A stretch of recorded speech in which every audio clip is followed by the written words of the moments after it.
Okay. So here we are. Thank you for tuning in. Thank you for coming here to look at our little presentation of Pax Viking. Yeah, the latest in the Pax series, I would say. Yeah. So, yeah, this is a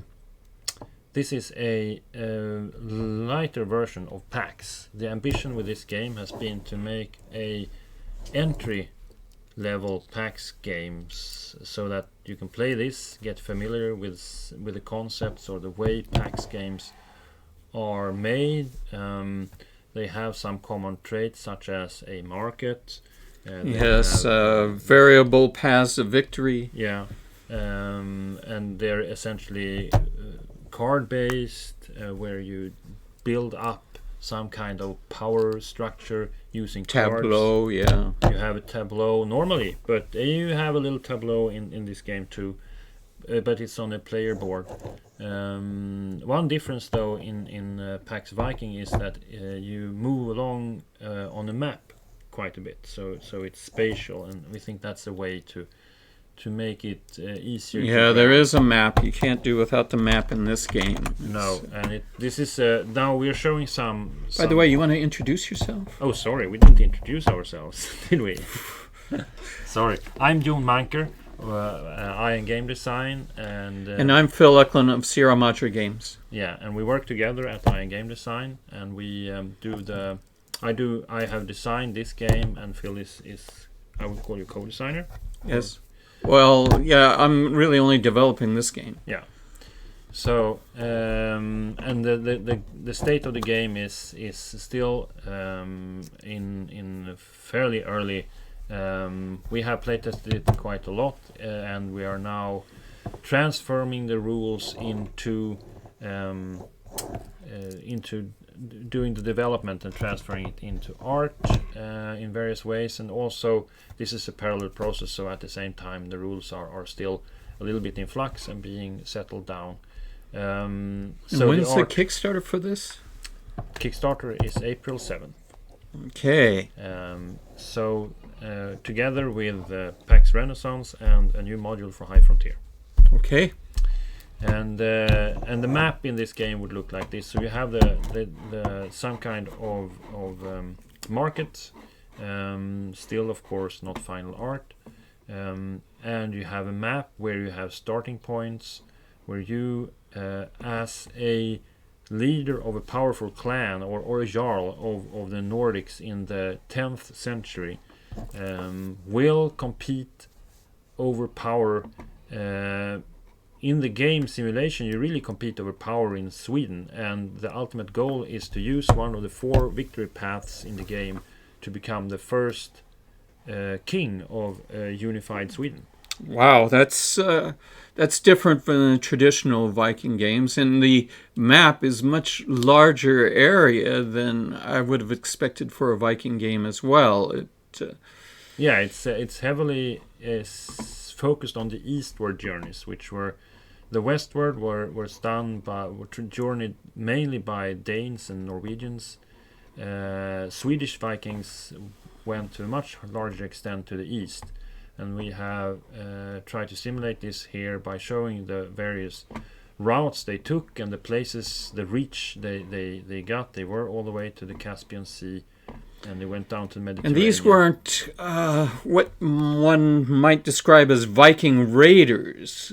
No, they were. They did do some. They did do some nasty things, of course, but to a large extent they were merchants, and they built trading networks and also built empires. They built the Rus Empire, which started around here and then grew to become more or less the whole like western part of all this area north of the Black Sea, all the way up to the Arctic Ocean up there. And they also had a lot of communication and worked with the Sultan in Constantinople. They were mercenaries and paid well as such because they were fierce warriors. But they also did some other. They did. I wouldn't say the raiding in the sense that's known from here, but they did slave trade and they did, these things which were. I guess Constantinople was still in the hands of the Byzantines, though, at this time. Oh, yeah, they were. And it says down here, all these areas, which will be a little clearer in the final version, of course, have names that represent kind of the area, the culture, or the area that was during the 10th century, what was going on in this part of the world. So we have Byzantine down here, and the others around. And effectively what you do, you take cards, which look a little bit like these ones. I forgot to bring one up, but I can show you here instead. I don't know if that's showing, but I have a card here. And the cards will be round, by the way, in line with the... Is that legal? That is legal. You wouldn't believe. It's legal in Sweden, at least. I see. I am okay. And so we have these round cards, and going with a round... There's a lot of round forms in Viking. Well, the shields they hang from their ships. Starting with the shields, here's the boat. The box, by the way, showing one of the boats. Unfortunately, there's no shields here. I know you would have wanted them, but there are oars at least, and that makes you happy. I know that. Well, the oars make me happy, and this is probably a merchant ship rather than a warship. Yeah. So the shields would just weigh it down, but otherwise valuable merchandise. Yeah. So, but somewhere in there were some shields for sure. In the game, anyway, you get these cards, which are four kinds. You have ventures, which you place on these empty locations. You have to travel there, though, so a card might belong to the Byzantine area, and the event or venture on it is connected to this area, so you have to travel down there in order to be able to play it. So first you grab it, then you have a spatial thing you need to do. And there comes some planning, but this planning is, as we believe, a simpler way of doing it and getting familiar with the pack system. And then you have some pre-printed places, powerful allies, which represent the western parts. So these are the Danes and the Norwegians, which you can get both influence or followers in the way you want to rule, as we call them, and these are marked with the icons here. And you also may get some benefit from being the favored ally among these ones. Do you want to talk a little bit about the paths to victory? I mean, which options there are? The paths to victory are, I think I have the rules here, but the paths to victory are 4, and they follow the... See if I had that here. So these are the living rules. These are the living rules now. So and if you have the link to the living rules, which can be found on our webpage, it will be found on the Kickstarter page, I believe. Yeah, SMG or SMG. So in there you will find these. Yeah, I see theocracy, Rus, Jarldom, and Sweden. Yeah. So and Sweden would be representing what actually happened. Sweden became a country and quite contained as such. Jarldom would mean that you, instead of becoming a unified Sweden, became a strong jarl and kept having jarls and the city-state-like structure and the kind of culture you had been pursuing for a few hundred years. The Rus would represent that this strong area I told you about just recently, the Rus Empire, became more integrated with Sweden, and Sweden would have become a much larger state in this case. Yes. And then theocracy would be that you, even more than happened, follow in the religious path and become strongly associated with the Catholic Church, and which would have made history quite different, I believe. I see, yeah. And you have to pursue this by controlling areas, or not controlling them, but actually be the number one representative in various areas. Like concessions, trading rights, being the one pacifying the local and by rulers. And these areas have in common, they have one of these icons, all of them, the one you play here, the one that are pre-printed, and the one you play on your player board, which is still also just a prototype, but this is in the path towards what it will look like. And here you can play a preferred god, which you are kind of most devoted to among the Norse gods. You have a pre-printed talent, which is different from all of the 6 player boards. And so it's up to 6 players in this game? This is 1 to 6 players. Wow, that's pretty pretty ambitious. For a PAX game, 6 is quite a reach. 6 is quite a reach, but that's where it all started. It's Pax Porphyriana, which is back there somewhere. 1 to 6 players. Okay. At least, or 2 to 6. Yeah.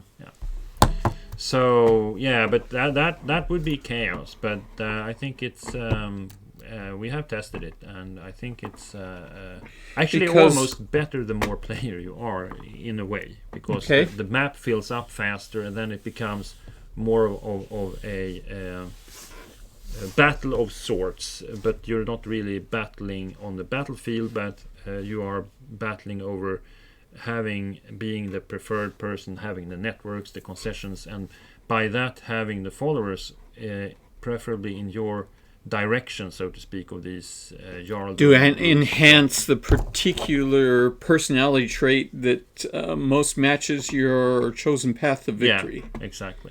And then apart from this, they may also give you income, and they may also have a special ability that is available for the one going there.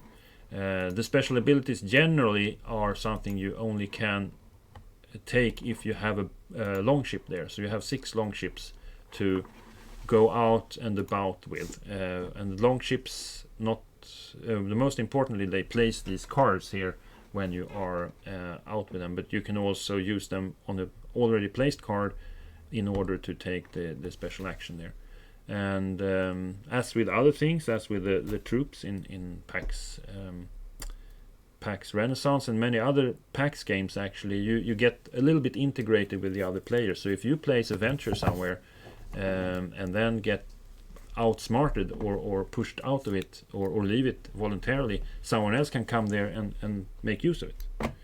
So the map is, the first phase of the game is that the map is kind of building up, and usually you don't fill up all of these before someone has won the game, but quite a few of them fills up. And then the second part of the game is that you start finding and positioning yourself to make sure you have the most of these and these followers. And you have the events, which is the 4th kind of card. So you have the ventures, the preferred god, friends that you play on the player board, and then you have events, which are instants, and you don't say them, you play them, they occur.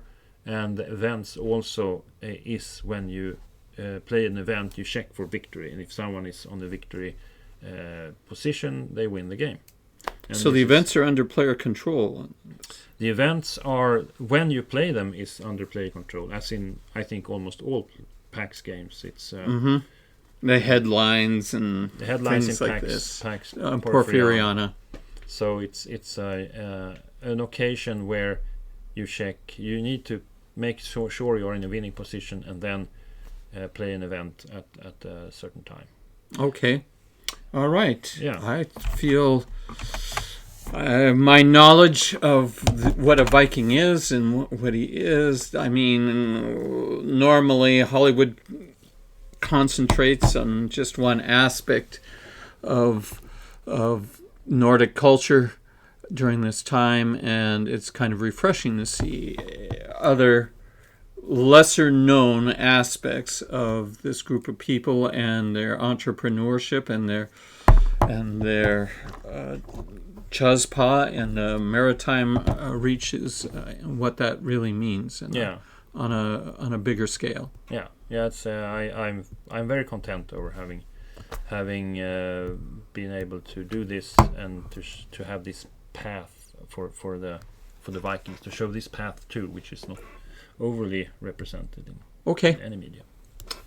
Thank you so much for watching and listening.